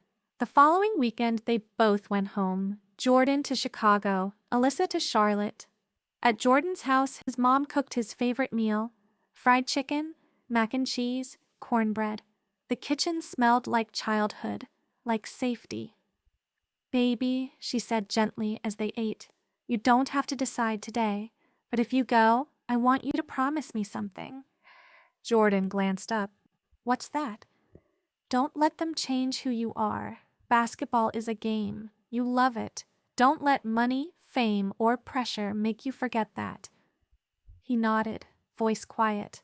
I promise. Across the country, Alyssa sat on the back porch with her dad. Fireflies danced over the lawn. So, he said, sipping sweet tea, the Liberty, huh? Yeah, she murmured. Liz, you've worked your tail off for this. You're ready? But what if... No what ifs. He shook his head firmly. You've been preparing your whole life. Don't doubt yourself now. Alyssa sighed, shoulders heavy. I just don't want to lose balance. Basketball, school, Jordan. Her dad smiled softly. Balance isn't about keeping everything the same. It's about adjusting to what matters most. And you'll figure that out. I know you. The agent meetings. Back on campus, the real grind began. Meetings with agents. Jordan and Alyssa decided to sit in on each other's pitches, a united front. First came Apex Sports, the same smooth-talking Miles Jennings who'd called Jordan. He wore an expensive suit, carried an even more expensive smile. Jordan, Alyssa, you're the future. You deserve endorsement deals, prime-time exposure, the works. With us, you'll be global, not just local. Jordan exchanged a glance with Alyssa. Global? They hadn't even graduated yet. Next was a smaller agency, Carter Lowe. Their pitch was quieter, more grounded. We believe in building careers, not just contracts, one of the reps said. It's about who you are off the court as much as on it. We want to help you grow as people, not just players. That pitch landed differently. Jordan liked the humility. Alyssa liked the respect. Still, choosing felt impossible. Tension and release. As the weeks wore on, tension seeped into their relationship. Not fights, but little cracks. Jordan missed a dinner because of an agent call. Alyssa skipped a study session for a workout with her coach. They were both stretched thin, balancing finals, draft prep, and the unknown. One night, it all spilled out. Jordan, you don't get it, Alyssa snapped, pacing their dorm lounge. I can't just jump because people say it's time. I have to know. He stood, frustration etched across his face. You think I don't feel that? Every agent wants me to declare tomorrow. But what if I'm not ready? What if... He stopped, chest rising and falling. She stopped too, eyes softening. Sorry, she whispered. Jordan stepped closer, pulling her into his arms. Me too. We'll figure it out. Together. And just like that, the cracks healed. The decision. By June, the deadlines loomed. Jordan sat at his desk, draft paperwork spread out before him. His hands shook slightly as he picked up the pen. He thought about his mom's words, Alyssa's voice, the boy he'd been at 12 years old shooting in the driveway until the porch light flicked on. Then he signed. NBA draft declaration. Across campus, Alyssa sat with her laptop open, the WNBA application pulled up. She hovered over the submit button, heart racing. She thought about her dad, about her teammates, about the girl who'd once been too short to make varsity but never stopped grinding. She clicked. WNBA draft entry submitted. The aftermath. That night, they met at the fountain again, the place where their story had turned chapters before. Well, Jordan said softly, we did it. Yeah, Alyssa whispered. We did. For a moment, neither spoke. The air was heavy with both relief and fear. Then Alyssa reached for his hand. No matter where this takes us, she said, voice steady, we're still us. That doesn't change. Jordan squeezed her hand. Not now, not ever. They sat there as the water trickled, the night wrapping around them. The future was uncertain, the path ahead steep, but they'd chosen it, together, and that made all the difference. Chapter 13. Draft Night. The summer air was thick in New York City, buzzing with electricity. Neon lights lit up the streets, fans crowded sidewalks wearing jerseys, and TV cameras lined red carpets outside venues that most college kids only dreamed of stepping into. For Jordan, Carter, and Alyssa Bennett, it felt surreal. Two kids from different corners of the country, now standing on the edge of everything they'd worked for. The hotel room. The morning of draft night, they woke in the hotel room overlooking Times Square. The city moved below them in constant motion. Cabs honking, screens flashing advertisements for everything from sneakers to soda, the kind of backdrop you'd expect in a movie. Alyssa sat cross-legged on the bed, scrolling through her phone. Tweets, articles, predictions. Her name floated across draft boards. Projected first round, likely top 5. The Liberty were rumored to be all in. Jordan leaned against the window, dressed in sweats, phone buzzing nonstop. Reporters, friends, even distant relatives he hadn't heard from in years all wanted a piece of him. His name was everywhere. Lottery pick. Sleeper for Rookie of the Year, the shot that defined March Madness. "You nervous?" Alyssa asked finally, setting her phone down. Jordan smirked, though his foot tapped restlessly. "Nah." She laughed, tossing a pillow at him. "You're lying." He caught it midair, grinning. "Okay, maybe a little." She sighed, tucking her knees tighter to her chest. "I keep thinking, after tonight, nothing's ever the same." Jordan crossed the room, sitting beside her. He draped an arm around her shoulders, pulling her close. "That's true, but it doesn't mean we change." Alyssa leaned into him, eyes on the skyline. "Promise?" "Promise." The walk-in. By evening, the Barclays Center pulsed with energy. Spotlights swept across the crowd, cameras flashed as prospects walked in dressed sharp enough to belong on magazine covers. Jordan wore a tailored navy suit, clean white shirt, no tie, smooth and confident, just like his game. Alyssa stunned in a sleek black jumpsuit, her hair in curls that framed her face like a crown. When they stepped onto the carpet, the press erupted. "Jordan, over here! Who's on your draft board?" "Alyssa, Liberty at 5. Are you ready to be the hometown star?" "Couple goals. Can we get a shot of you two together?" They smiled, posed, handled the noise with grace. But when the flashes stopped and they moved inside, their hands brushed, fingers intertwining for just a second, a quiet anchor amid the chaos. The NBA draft, the men's draft, went first. Jordan sat at a long table with his mom on one side and Alyssa on the other, his heart hammered with every name called. First pick, second, third. The numbers ticked by, and each announcement chipped away at his nerves. Finally, with the 8th pick in the 2025 NBA draft, the Chicago Bulls select Jordan Carter, shooting guard, University of Ridgeway. The arena erupted. Jordan froze for half a second, then broke into a grin. His mom cried, hugging him tight. Alyssa grabbed his hand, whispering, "You did it. Home team? Perfect." He walked onto the stage, shook the commissioner's hand, held up the Red Bulls jersey. Cameras flashed, the crowd roared, and Jordan felt it. The culmination of every driveway shot, every weight room session, every late night in the gym. Chicago, home, destiny. The WNBA draft. The next night belonged to Alyssa. Different venue, different crowd, but the same electricity in the air. Jordan sat in the front row this time, suit sharp again, Bulls draft cap resting on his knee. One by one, names were called. Alyssa's stomach twisted tighter with each announcement. She tried to breathe, to smile, but her palms sweated against her jumpsuit. Then it came. With the 4th pick in the 2025 WNBA draft, the New York Liberty select Alyssa Bennett, point guard, University of Ridgeway. She gasped, covering her mouth. Tears brimmed in her eyes as Jordan shot to his feet, clapping so hard his hands stung. Her family pulled her into a tight embrace before she rose, smoothed her outfit, and walked to the stage. Flashes, cheers, a sea of Liberty blue. She shook the commissioner's hand, held the jersey high.